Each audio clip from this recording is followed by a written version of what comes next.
Têkoşîna ji bo muzakereyan didome. Adar gulam. Di rêveçûna pêvajoyê de pirsgirêk heye.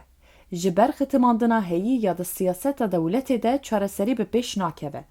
Helbet ji gotin û kirîgarên rayedarên dewletê jî tê fêmkirin ku ji bo paqijkirina rêya çareseriyê ti xebat ango proje li holê tune ye. Ya rast di vê mêjarê de gotin faktora herî berbiçave ku bibe. Hikûmet ji lûtkeya ku çareseriyê biafirîne ji hizrandina wê dûr disekine. Kaosê wateya peyvê daqurtandiye. Girîngek ku di demeke zûtirîn de siyaseta înkarê were terikandin. Dêwarê hukukî de sererastkirin bêkirin ku rê li ber pêvajoyê were vekirin. Divê di zihniyeta navendî ya ku gakilê netewe dewletê ye sererast bibe ku di çarçoveya muzakereyê de çareserî pêk were. Hişmendiya ku xwe wek navenda her tiştî dibîne li pêş çareseriyê astengiyek mezin ava dike. Mişextiya siyaseta demokratîk û ew statuya ku ji bo Kurdan rewatê dîtin bi dawî bibe. Feraseta neteweya demokratîk weke mozayîka gelan a xwe cih qebûl bike. Avakirina civaka demokratîk xebata herî girîng a vê serdemê ku em xwe û civaka xwe birêxistin bikin.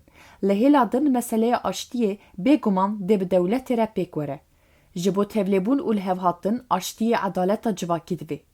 Rêxistina civaka Kurd ew ê bihêza siyaseta demokratîk pergala xwe ji nû ve ava bike. Berî her tiştî di avakirina aştiyê de bi beşdariya tevayî pêk hate saziyên civakî re ku bi empatiya hemû aliyan hevgirtinê çêbike aktiv bibe. Ji bo muzakereyan têkoşîn divê. Ji bo têkoşînê jî bêguman pêdivî bihêza xwe birêxistinkirineke xurt heye. Di meşa pêştebirina vê pêvajoya diyalogê de ev du şêwazên girîngin ku yek pê ya din nameşe. Ev bi dewlemendiya rêbazên têkoşînê misoger dibe.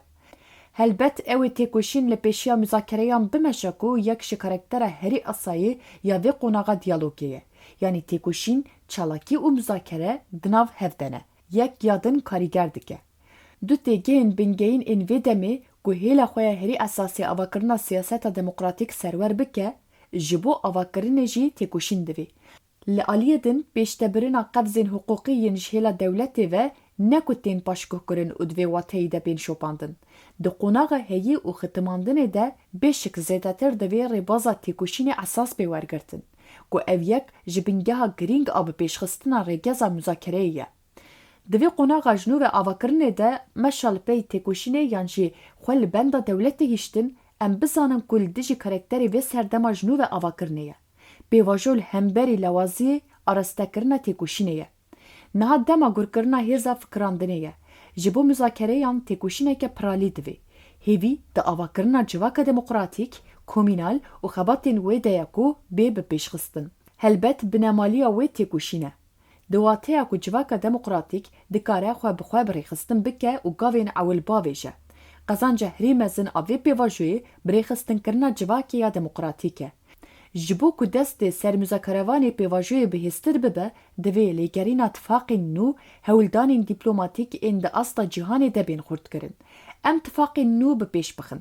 Astengiyên li pêş fikirandina tifaqên nû bila werin rakirin. Girîngiya xwe heye ku têkoşînek piralî ya bi pêşxistina avakirina civaka demokratîk ji her demê zêdetir îro bêdayîn. Lê ne bi mantelîteya şêwazên berê ku hatine ceribandin.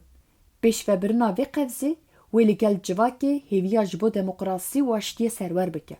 Têkilî, tifaq, çalakî, têkoşîn û xistina meriyetê ya vê destwerdanê ji çend şaxên serekeyên vê serdemê ne ku tevgerkirina ve guhertinê li seranserê welêt encam bibe.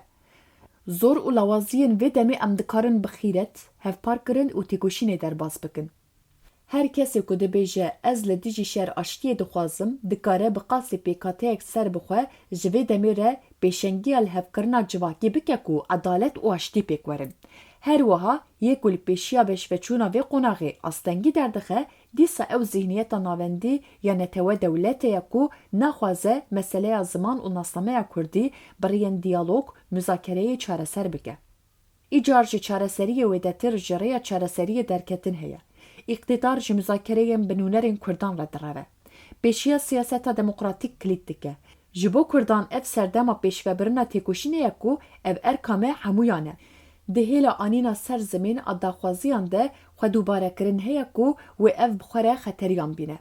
Helbet nûnerên Kurdan ew ê daxwazên civaka xwe bi awayeke vekirî bînin ziman. Di vê babetê de kêmasî tune ye. Li şûna dûbarekirina meseleyê mirov dikare ji rêzkirina daxwaziyan zêdetir têkoşînê xurt bike ku di destê me de sedemên vê gelekin. Bi têkoşînê zextî li desthilatdariyê bikin ku dest bi pêvajoya muzakereyê bike. Ev daxwaz tim di rojeva siyasetê de bihêztir ku encam bibe. Dewlet di çareserkirina meseleya Kurdî de teknîkî nêzik dibe. Ji çareseriyê rev heye. Erdoğan niyeta xwe vekirî nabêje. Li dora meselê dizivire. Bila niyeta xwe aşkere bike ku ka di ajandaya wan de çi heye. Bi vê siyasetê pirsgirêk çareser nabe. Dewlet di gotina terorê de ısrar dike. Ji bo azadiya Yarêber Abdullah Öcalan meşandina Têkoşînê ji her demê zêdetir niha pêdivî bi pêkanîna çalakiya vê heye. Çalakkirina vê ji xebatên rêxistinkirinê yên civaka demokratîk nequte. Her wiha kar û barên ji bo yekîtiyê li Bakurê Kurdistanê bi beşdariya nûnerên sazî û partiyên siyasî berdewam in. Şanaziya ku îro li gel hemû rengên xwe em yekîtiya demokratîk muzakere bikin.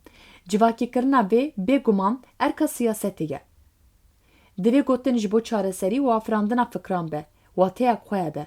Civak ji rêveçûna rengê pêvajoyê bêxeber nabe. Ji rêxistinekirina civakê re pratik polîtîkayek xurt heye. Pêkanek ku civak ji bo xwe bi rêvebirinê divê hêlê û ji gelek aliyan ve xwe amade bike.